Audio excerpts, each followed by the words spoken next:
The following is an excerpt from the 2023-2024 budget presentation by Prime Minister the Most Honourable Andrew Holness.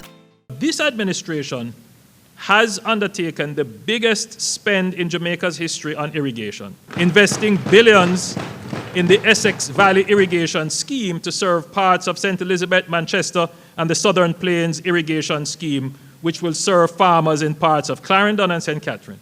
The projects experienced challenges during COVID, but I'm happy to report that the project is now moving apace. The plains of St. Elizabeth are among the most fertile in our country. Farmers, despite not having irrigation, have proven to be the best in the world in using very low water supply to grow very productive crops.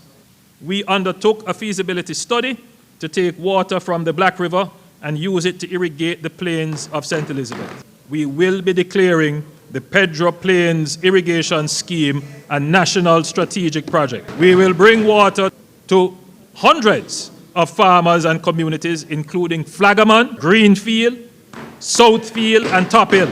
It is estimated that the project will cost approximately $200 million United States dollars and will be financed through a combination of our own resources, grants, and loan funding from the French government.